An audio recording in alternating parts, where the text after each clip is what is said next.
देखिए बच्चों, संज्ञा को कितने भागों में बांटा गया है तो हम उस पर चर्चा करेंगे। तो सबसे पहले संज्ञा का आपको एक डायग्राम दिख रहा होगा। ये दिख रहा है डायग्राम, ये वाला, ये वाला डायग्राम आप सभी को, ये वाला डायग्राम दिख रहा होगा। दिख रहा है एक डायग्राम, ये वाला डायग्राम दिख रहा है ना आप सभी को? ये डायग्राम है ना। तो संज्ञा को सबसे पहले दो भागों में बांटा गया है। मान लें प्राचीन मान्यता के आधार पर और आधुनिक मान्यता के आधार पर संज्ञा को विभाजित किया गया है।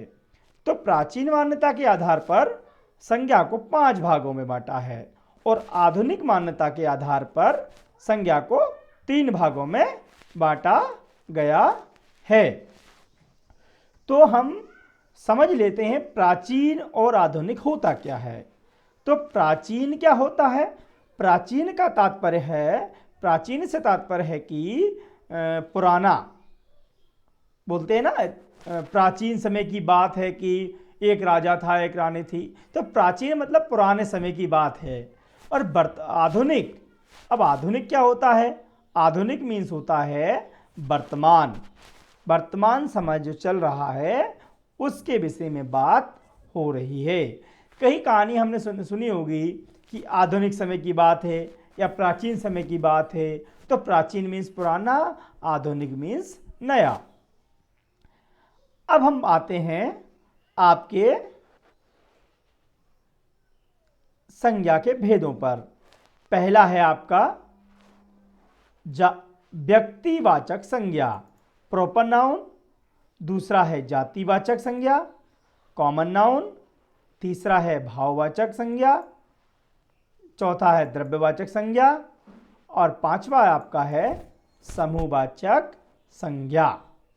तो हम सबसे पहले पढ़ते हैं जातिवाचक संज्ञा क्या होती है। व्यक्तिवाचक संज्ञा, माफ कीजिएगा, ये व्यक्तिवाचक संज्ञा का बोल रहे हैं। क्या है?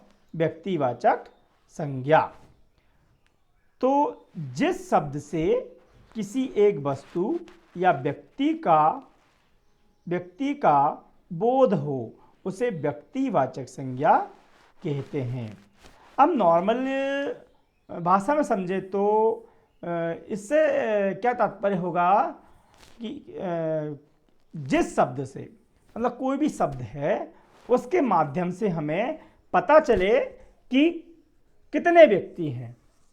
यहाँ व्यक्तिवाचक में एक ही व्यक्ति का पता चलेगा कि वहां पर एक ही व्यक्ति है। जैसे मैंने कहा राम, क्या है? राम, वहां पर राम है। तो हमें क्या पता चल रहा है इसमें कि वहां पर क्या है? राम। कितने हैं? एक ही राम है ना? हाँ, एक राम, बिल्कुल सही। तो हम व्यक्तिवाचक संज्ञा के कुछ उदाहरण देख लेते हैं। व्यक्तियों के नाम व्यक्तिवाचक संज्ञा में होते हैं, संज्ञा में आते हैं। तो जैसे विवेकानंद, भगत सिंह, सुभाष चंद्र बोस, बाल गंगाधर तिलक और राम श्याम। अब जैसे समुद्रों के नाम, मतलब समुद्र को नाम भी एक ही होगा ना, बहुत सारे समुद्र थोड़े नहीं होंगे। तो ये भी व्यक्तिवाचक संज्ञा में ही आएंगे। प्रशांत महासागर, हिंद महासागर, काला सागर, भूमध्य सागर। ठीक है ना बच्चों? इतना आया समझ में? तो आगे आते हैं इसमें दिशाओं के नाम। ये भी आपके व्यक्तिवाचक संज्ञा में, क्योंकि दिशा भी एक ही होती है। अब पूर्व दिशा है तो पूर्व एक ही है और कोई पूर्व अन्य दिशा नहीं है। देशों के नाम जैसे भारत, अमेरिका, चीन, बर्मा, पाकिस्तान इत्यादि। अब राष्ट्रीय जातियों के नाम भी होते हैं। जैसे हम भारत के वासी हैं तो हमें क्या कहेंगे? भारतीय। कोई जापान का निवासी है तो उसे जापानी कहेंगे। कोई अफगानिस्तान का निवासी है तो उसे अफगानी कहेंगे। कोई रूस का निवासी है तो उसे रूसी कहेंगे। कोई अमेरिका का निवासी है तो उसे अमेरिकी कहेंगे। ठीक है ना बच्चों? इतना आया समझ?